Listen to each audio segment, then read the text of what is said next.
Okay, and we're back and in the home stretch. We're ready to actually combine all these things that we've been making so far into a final material. And we're going to start in the area of the carving. And before we do anything else, I want to create a couple more masks here that are going to deal with the negative spaces, if you will. We're going to deal with the negative space within the bands, and then we're going to deal with the negative space outside of the bands. And that's pretty straightforward. We're going to get a gradient map. I'm going to turn it into a grayscale. And we're going to get all our carving stuff, and we're going to create a mask out of it. Oh, that's not artifacting. Those are actually our squares there. Okay. And this is everything that has any kind of carving on it. And I want to see everything that doesn't have any kind of carving on it. And that means I'm going to want the exact inverse of this. So that's one of my masks. But what I also want to do is to be able to differentiate between what I have inside my borders and what I have outside my borders. So I have this border stain area, so that, you know, those are the markings of my border stain. I'm going to use it as a mask. So let's get this inverted carving here, and then I'm going to cut out my border stains. And that's going to give me just the areas of the stuff inside the borders that's like in between my designs. So we can put that background in there. Okay. Next, let's set up our normals. This all needs to change. I'm going to just steal this one. Got a normal to height, and we're going to take our carving, and we're going to do that. So we've got, actually we already had that set up in there. And that's okay, but what it's not doing, it's not giving me like this crisp edge. It doesn't have this look like it's been carved in there. It's just kind of sitting there. And so I want to jazz it up a little bit. And to do that, I'm going to get a bevel node. And I'm going to use this thing right here. Because what this mask is actually doing, in addition to, you know, delineating certain areas, the edge of it is like really hard. And if I use it on a bevel node, it's going to outline the area that has my carving in it with this really sharp edge. Well, I mean, or a beveled edge, I should say. And let's just get another guy in there. We'll use an overlay here, and then we can adjust it once we see it on here. But you can see how it's giving it, it's already looks more like it's been carved in there, as opposed to just having this smooth sort of edge here. And this you can, you know, we can sort of jazz it up a little bit too. We can go into the bevel node and maybe do some angular corners, which is going to sort of give it, you know, that cut in look. And you know, it really depends on, oops, we want to go, I think we want to go into positive numbers. No, let's go into negative numbers. Yeah, that's going to, negative numbers, it's going to take it outside of whatever that image is. So depending on how big of a border you want it, how stylized you want it, you can choose a number in here. If you want it to actually eat into your design, you would go into positive. I think I'll stick with 0.2 for now. I kind of like 0.02 for now. Oh, that's not my border. That's this thing overlying my border. For a second, I was having some kind of tiling problem. Okay, so that's, you know, the basic normals. And it's already being combined with our wood. So I'm going to just get rid of all of that, and we can draw a frame around this. I need a lot more room in here. And we're going to call this normals. And we're going to create our ambient occlusion, and we're going to need a normal to height from this. So we'll get a normal to height HQ, and we'll get an ambient occlusion.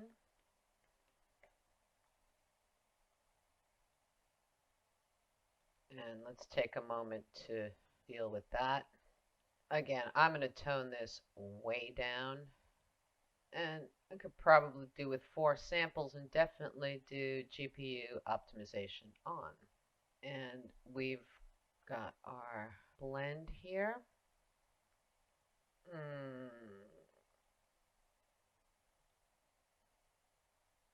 I don't know what I want here. This is really an aesthetic choice. I mean, if you want to bring out the wood underneath, I would go with something where you're really seeing that wood. Otherwise, I don't know. I'm of 2 minds of this.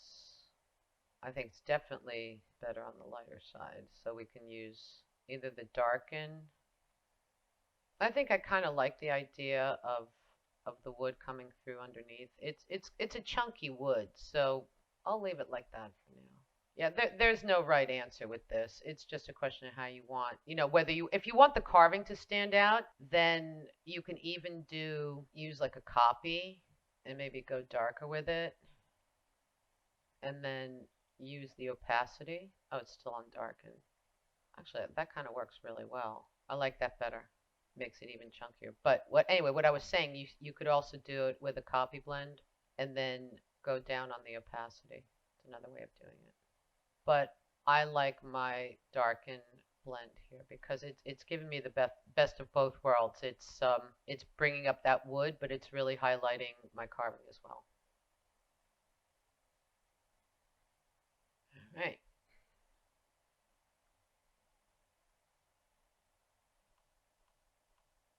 So let's do our height next. And we're going to want to keep this simple. I'm not going to use this because that's a bit much. But let's get a levels node and get our carving. And maybe, well, it looks pretty good as is. It is a height map. So let's leave it for now. And we're going to want a blend node. And we're going to want to put this on top of whatever's coming out of the wood. And that represents any and all carving. So we've just cut that out and we see the wood underneath. And let's get that. And I'm just going to drop it.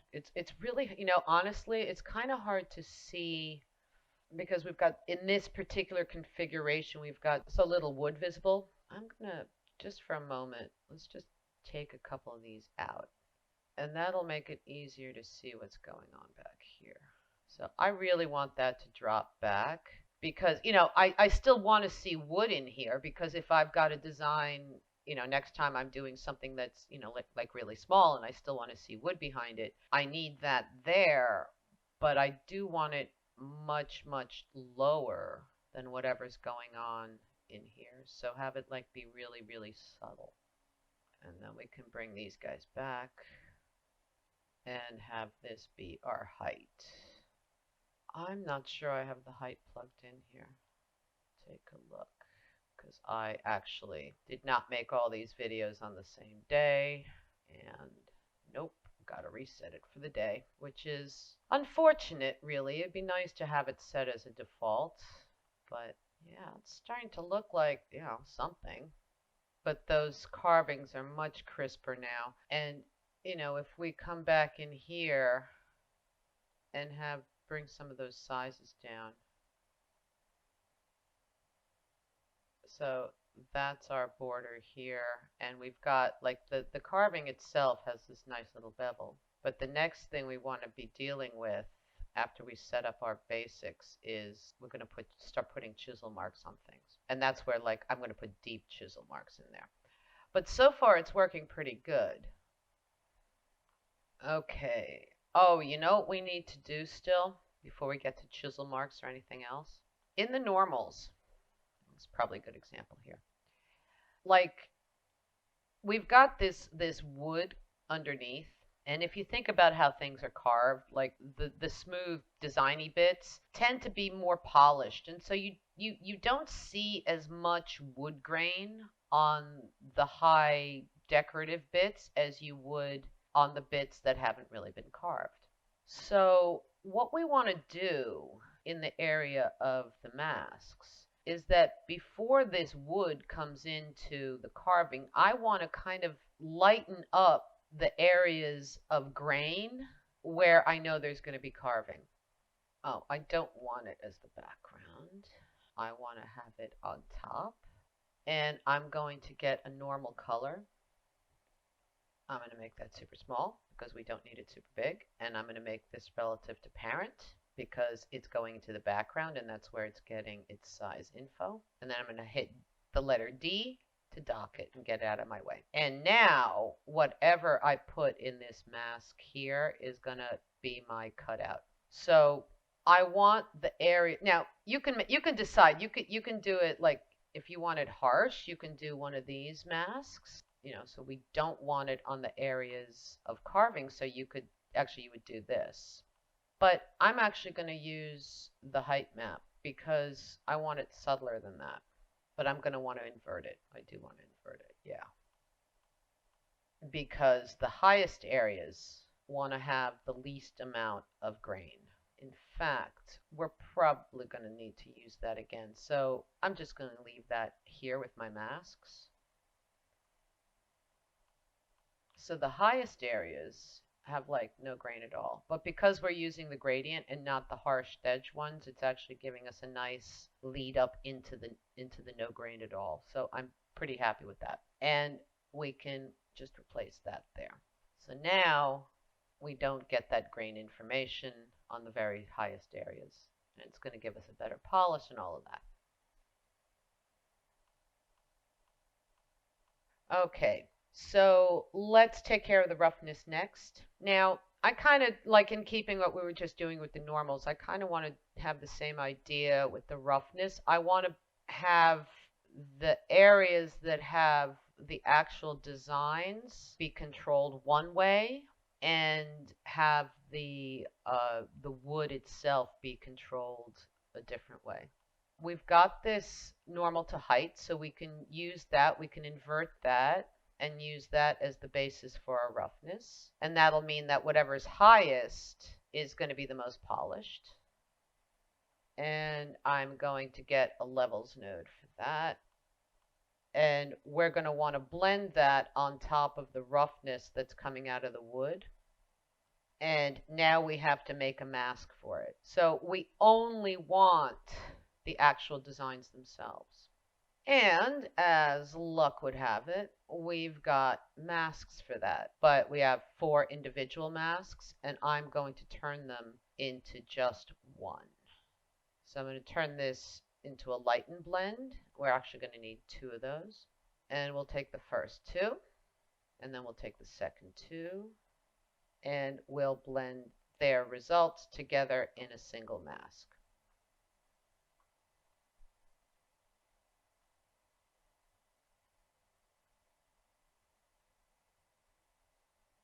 And why don't we create a couple of input parameters so that we can actually control that in the material.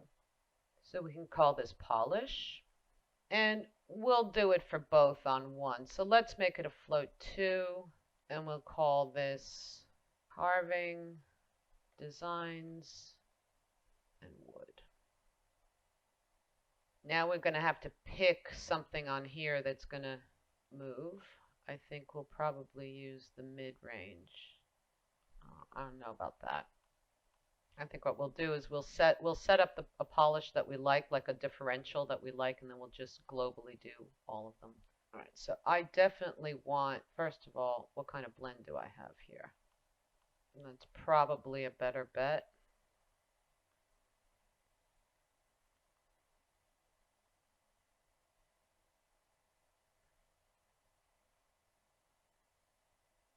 And let's see what happens if we mess around with that levels node. All right, so we'll use that one. And I forget which one was which here. So 0, so our X is carving designs. So we'll go into our level out high. Now, we're going to want to reverse it, because 0 is going to be our highest polish and 1 is going to be our lowest polish. That's going to be for our reversal. And then we're going to get our variable float 2. And we're going to want to swizzle out our X. So we've reversed the direction here. And I think that's pretty much all we really need to do. Yeah, that's its highest polish and its lowest polish. And we'll set it somewhere in the middle. And then we kind of do the same thing here. Decide where we want this. I think I really like it where it is now as the sort of lowest polish. And let's see what happens as we bring this up. Oh, it does everything because of the blend we have.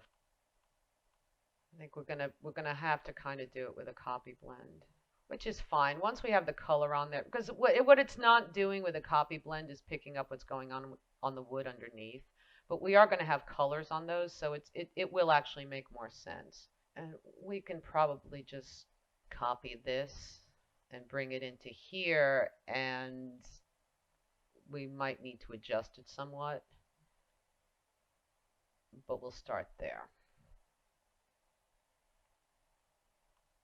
So that's its most polished. That's not too polished. I was worried it would be too shiny, but I think for like the super polished bit, that's fine. And then as we bring it down, oh wait, what's going on here? Oh, you know why? Because we forgot to change the swizzle on this one. We're still swizzling out the X. We need to be swizzling out the Y. Now it should work. Highest polish, lowest polish. Yeah.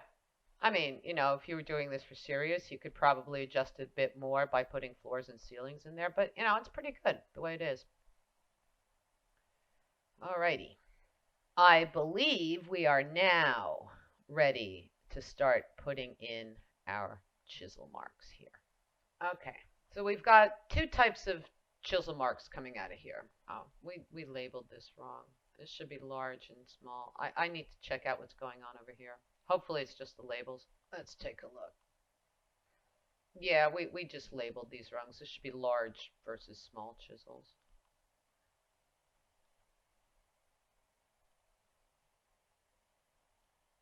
I mean, because they're still switching in here.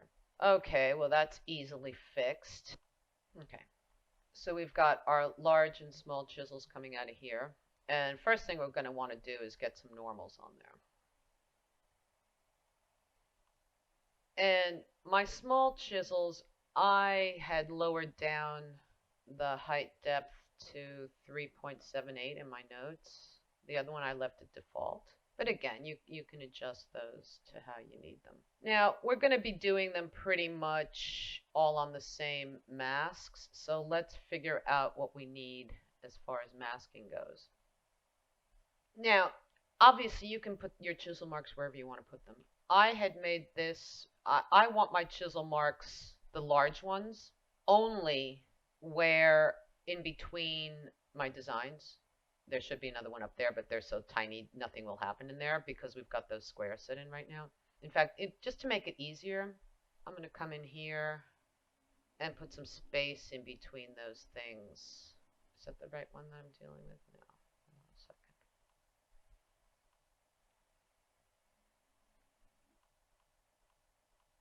Oh, that's just the way we've got the thing set up. This last one isn't really going to have any chisel marks in it at all because that's just the way the mask is. Yeah, I don't mind. I was just wondering. I was hoping to get it so we could see it in all places, but that's as big as it's going to get in there. So this is actually exactly what we need for our chisel marks, the large ones. There. And then the small ones, I want them, well, let's think about where we want them. I think I just want them maybe just on the on these borders.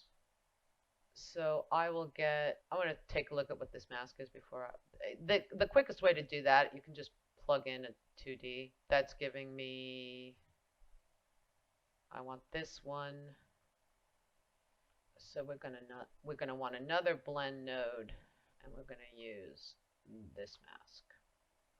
So this is giving us our two different chisels. And then we can blend those together, and we can put it on top of this guy here. And we can use an overlay. And I'm holding down the shift key, and we'll just, oh, because they're all assigned. They don't like it. We're going to have to do it the old-fashioned way. Well, that looks nasty. Certainly nasty here. We're going to have to do a separate AO for it. No, you know what we're going to do? We're going to do this.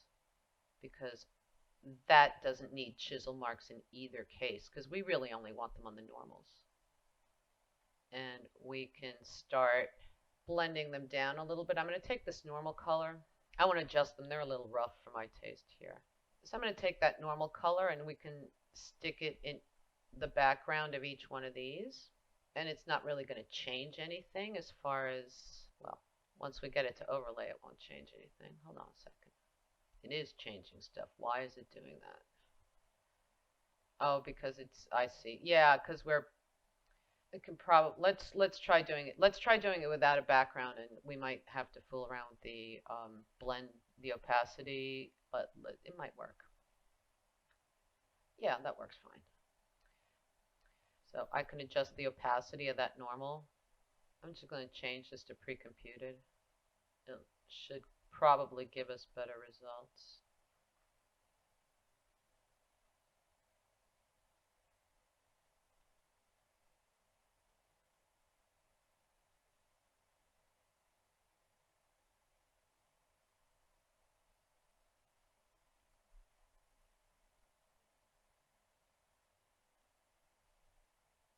I think I may, how did we do this height?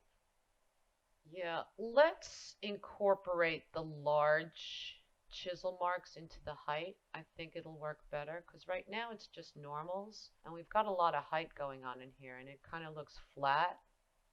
So we'll get another blend node. I actually want that as the background. And we'll get our large chisel marks. And we'll use the same mask that we had for them before, which is this one.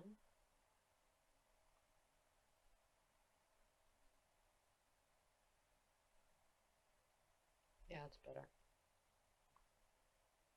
It's chunkier.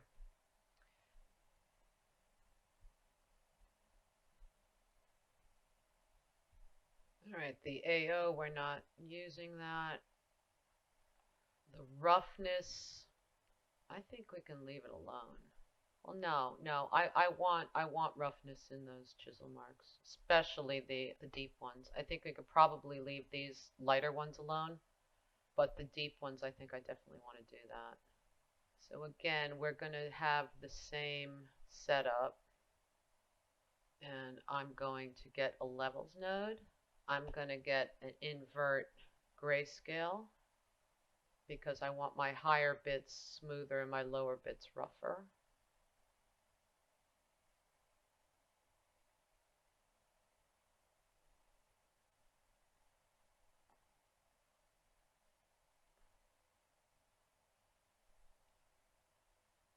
I just realized we have these guys in here. I'm going to take this, what I just did. I want to drop it behind here, not in front of it, because I want this wood to change according to what the rest of the wood is doing.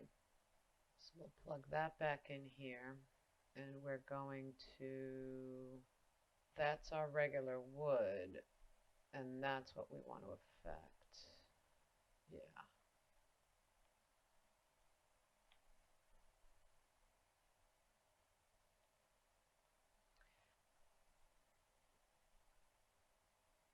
I want the wood to show up underneath it too. I want it to blend in better.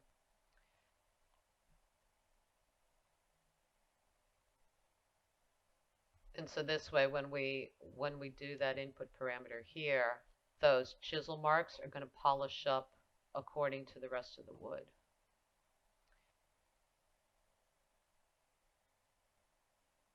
Yeah, it's too polished. We're gonna. I'm going to go back to this wood. I think it's this one. Yeah. I'm going to cut this value in half.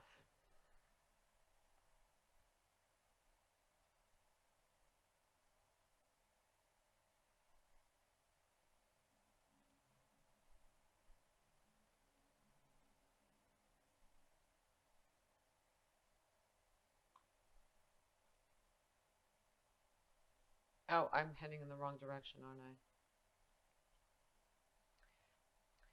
No, it's not going to go above 1. Okay, we're going to have to figure out a different way of doing this. Hold on a second.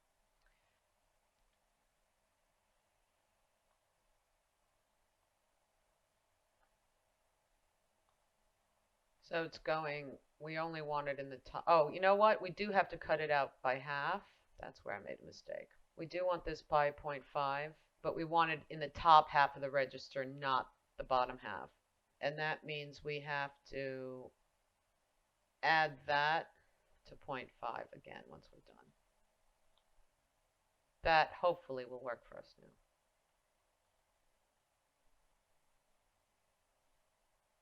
Yeah. So that's, I mean, that's as crazy polished as it gets. And then it goes down to here. All right, so we've got our chisel marks in here. We've got everything in here but the color. And that's what we're going to work on next. Oh, no, I lied. We said we wanted to change that AO before we did the color. So we're going to basically do a repeat. It's this one. I'm going to use the height directly. I'm not going to make it second height here is what I'm saying. And we'll put that in through here, and we'll just add it on to that height map. But it's lower than that stuff, so we're going to have to adjust it manually.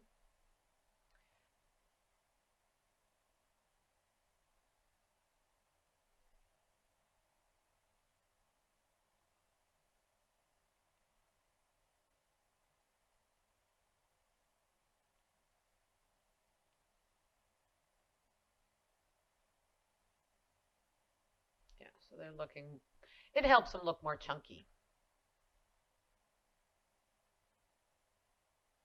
I mean, if you want the shallower ones to look more chunky, you can give them an ambient occlusion as well. Right. Now we're ready for the color. Okay, so we're gonna deal with the colors here in two separate areas. The first thing we're gonna do is set up sort of the wood stain, just differentials in the color of the wood itself without worrying about the coloring of the carvings. And the way I set it up is I'm gonna have one sort of tone for the border, one tone for this interior within the borders, and another tone for everything else.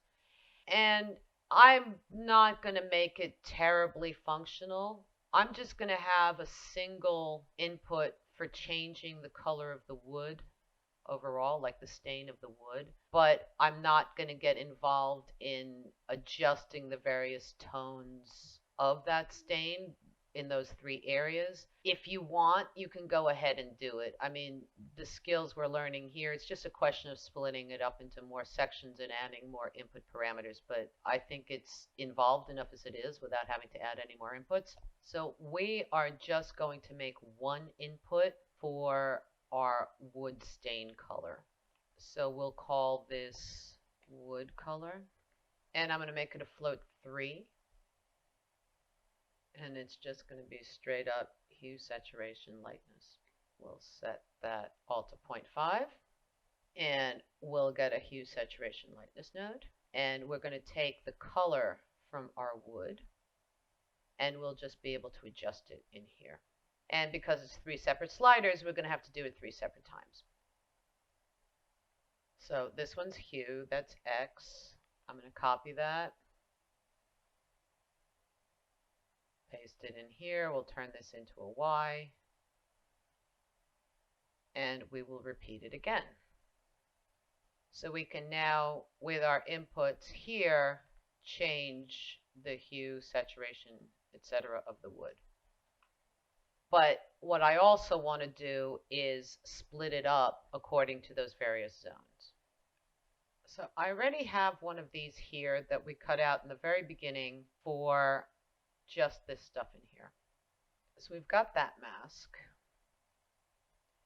And then the other thing that we need is we need to separate out the regular wood from our stain areas. And I think it's this one. I think I confused myself in the way I named them. I mean, it doesn't change what they are. I think this is actually probably the exterior. Yeah, that's what I want to cut out. So we'll just get an invert here. And we'll use this mask. All right, so we have our basic wood, and we're going to make a different color. We didn't have to invert it. That's silly. That's an unnecessary step. We'll change the color on top instead of the color on the bottom. So I want my bands. Do I want them darker or lighter? Let's make them darker. I like them darker. So make that a little bit darker, and then we have an even darker one in here. And this way the colors are going to overlay on the wood color and not on any darker colors because we've cut them out. So there. So that super dark wood is only on the inside where the carving is. It's a little bit shiny for my taste. We'll get to that at the end. But we've got those wood zones sorted out now. And now let's get a gradient node and start working on our actual carving colors. I'm going to base it off of the ambient occlusion because it's given me a lot of really nice grayscales here, and it's going to let me put in a variety of colors. And I'm going to start at one end of the spectrum. I'm going to try to keep them sort of like mostly red, mostly orange, whatever, so that because we're going to change colors by sliding it through the hue slider. So I need to be cognizant of the fact that that they got to relate to each other in a certain way. So we can probably do this to keep it within the reds.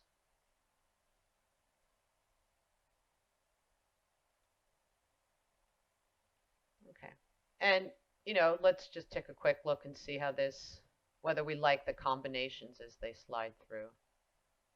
Yeah, I think that works. Okay. Now we have to create some input parameters. If you'll remember, we have on here, we have a bunch of input parameters. We have these, the size and location. So this is a float 3.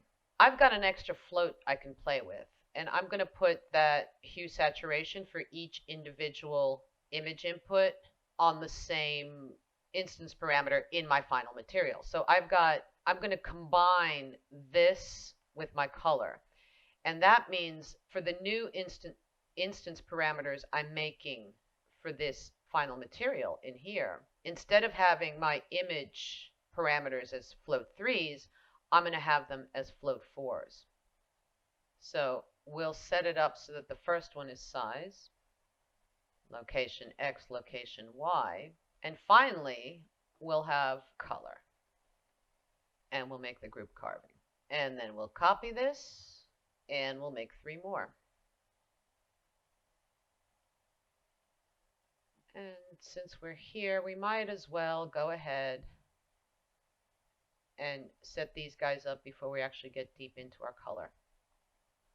I can't expose it because we got to do stuff to it. So empty function, get float 4, image 1.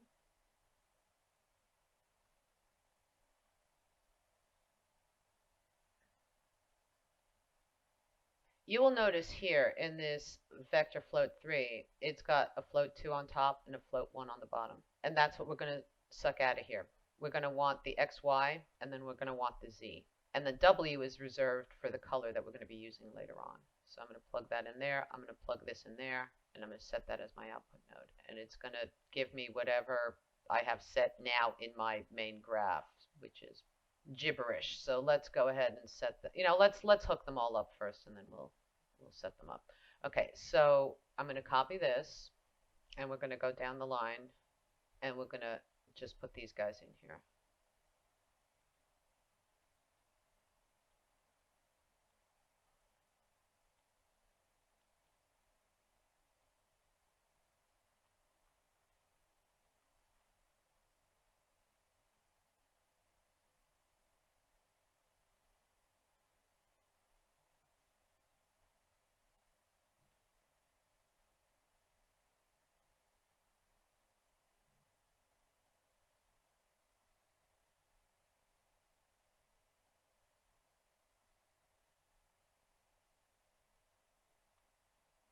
Okay.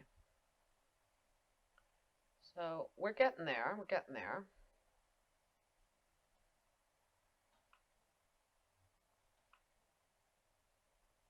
Yeah, I'm pretty happy with it so far. Right, let's continue. So we've got our colors, and we've got our input parameters, and now all we need is to set up a function in our hue saturation lightness. And we're only going to be talking about the hue, right? So empty function, we're going to get our image 1, and now we're going to swizzle out that W. But that slider runs through the hue gamut twice, so I'm just going to cut it in half so it only does it the one time, because I think otherwise it's irritating. Okay, and we just need 3 more of those.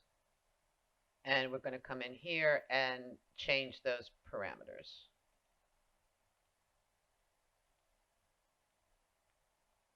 So we'll do it the simpler way. I'm going to come in, we'll do it in here, and then we can set them. So we can change all the colors. I'm just picking random colors. Leave that one alone.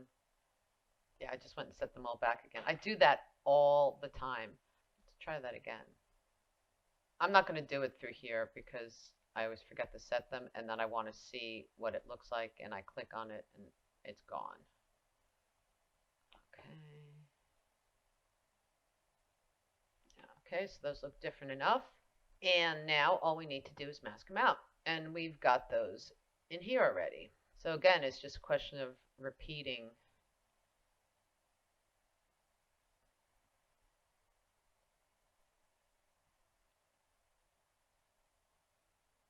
So that'll split them up into their individual band assignments. And then we just bring them down to a single blend node.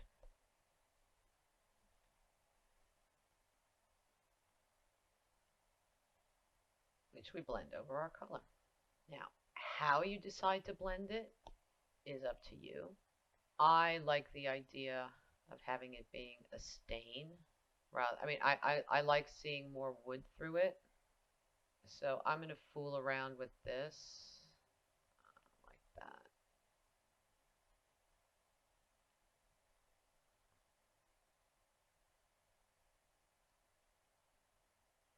I mean, again, this is personal choice. If you want to, let's try multiply. It's going to be too dark.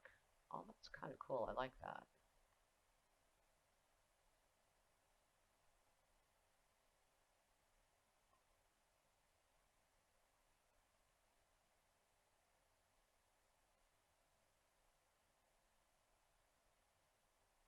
Let's stick with overlay for now. It's kind of a nice stainy look. It doesn't darken it quite as much as the multiply does. But before I'm going to call that color done, there's one more thing I want to do to it. I want to add another layer of sort of, I don't know whether it's dirt or grunge, or just I want to accentuate really the kind of ambient occludy bits. I want to kind of repeat that in the color a little bit. So I'm going to get a gradient map. I'm going to take my ambient occlusion, and I'm going to give this color here sort of some kind of vaguely brownish color. I still want it to be pretty dark, but I'm going to multiply it over what's coming out of here. But I only want it to happen where I have got my carving. I just think it makes it look more natural. I mean, you can fool around with it. We can have it just really go into the deeper areas, so it doesn't affect the color quite so much, but what it does do is it picks up the darker areas, like that. So, yeah, it kind of looks like we are probably finished.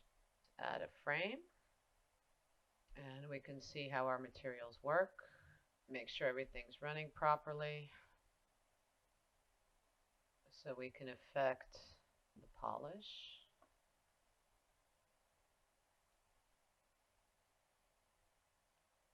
We can affect the color of our wood overall. Oh, you know what? I see something I don't like here. I want that this hue change, all of this stuff that's happening with the wood, only to happen where there is no carving. So we're going to have to figure out a way of taking care of that. But as far as the carving is concerned, I think it's working. I mean, we kind of proved that it was working earlier. And it's moving along the X2. So yeah, so let's go back and fix that.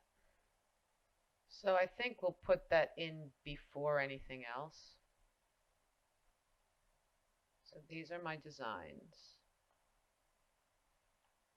And I've already got them set in the positive, so I'm going to get my natural wood color from down here. And I'm going to put it on top, and then I'll run my stained wood through the background.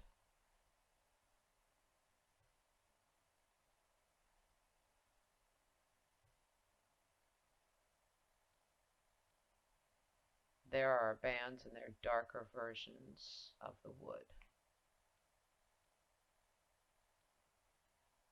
Okay, let's get this looking a little bit more attractive here.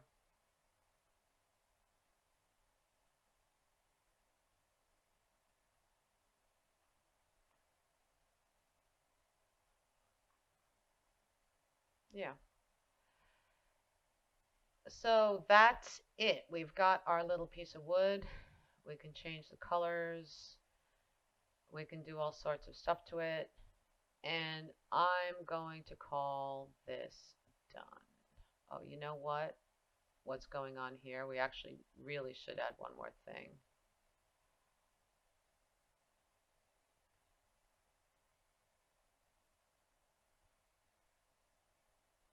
Yeah, what I want to do is I want to prevent any of these things like overlaying on my bordered stuff. So we're going to make one more mask. I'm going to get a couple of, actually we don't need those.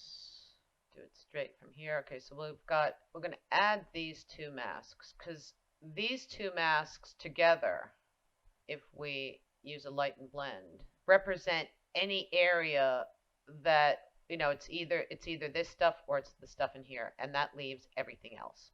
And if I invert this, actually, how we're going to do this, I want to cut, yeah, let's invert it. And if image 2 or image 4, if they're color, because I don't mind the carving overlaying, I do mind the color overlaying, so I'm really worried about, it's more about the color than anything else here. So I'm going to cut that out, and that means I have to cut it out of the image 2 and image 4 color masks. So I need to run them through that blend here. So that one's image 2, and this one's going to be image 4. And then it's not going to let me do that. Okay, I highlight this. If I highlight this, let's just do that. I'm just trying to show myself exactly where I have to do these by hand. So it's from here. So I got to replace all of these. And that cut that color right out. And then where else do we have them going out? Oh, we have them going, these two. All right, so anything that's coming out of here is passing through this mask first. Oh, wait, what's going on here? There's a mix-up. It's making this one disappear for some reason. Let me get back to you. There's a number off somewhere. I was assuming these are going in the right direction. They're not. what I'm going to do is make sure that my actual numbers match up to where I'm actually sending them. So this is image 1. Make sure that hooks up to image 1. Yes. This is image 3. So let's hook that up. I'm holding down the shift key. Let's hook that up with image 3. That's not going to work. But I can do this, and it's telling me where to send it. And this is also should be image 3 here.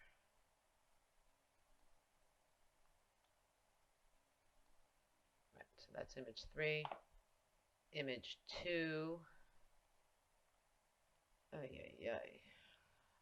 So this should be image 1. Oh no, so that's hooking up to 3 and 4. So this is image 3. Yeah. So let's just double check where we are so far. Image 1. I got image 1 up here. I got image 1 down there. Image 3. Now let's hook up image 2 first. So image 2 now, I need this one and this one. So image 1, image 2, image 3 I think we already took care of. So I've got 2 for image 2. I should have 2 for each one of them. Why? I have a third one for this one, I think. That's image 3. And this is image 3. That's correct. So what's my third one here?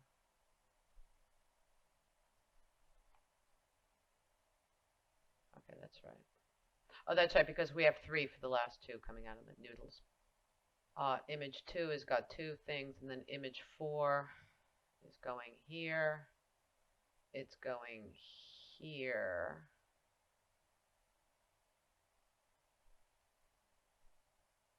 I don't know why it didn't switch them around here. Okay, so image 2, image 4. We need image 4 from up here.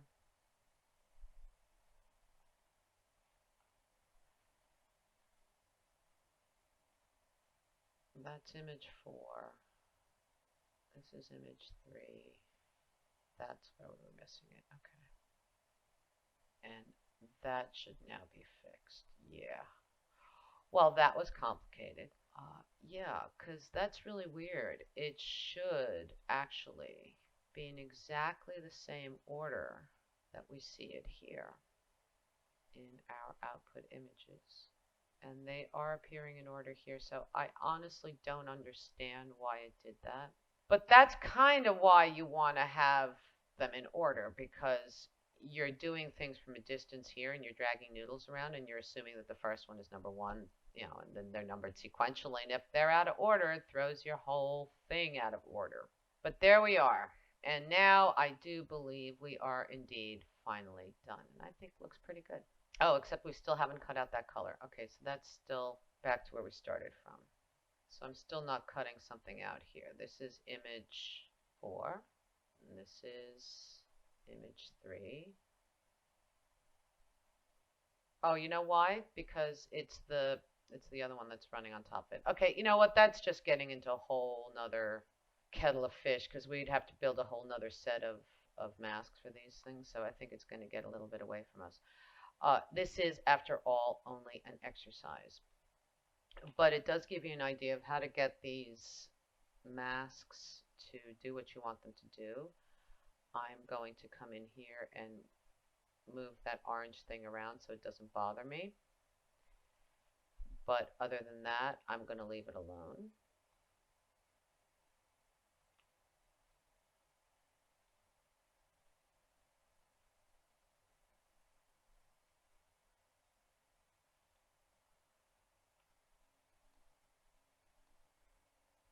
So it's not perfect. I'm not entirely happy with that. I mean, that would kind of drive me crazy, but it's only an exercise material, and when you start using these in actual specific materials that you make, then you're going to take the time and trouble to make the masks to actually have them not slide on top of each other. But that's how you would do it. You take it as it comes out of here, and you just cut stuff out that you need cut out. But the nice thing is then that they all come with the masks that they need to actually integrate themselves into pretty much any kind of material that you want.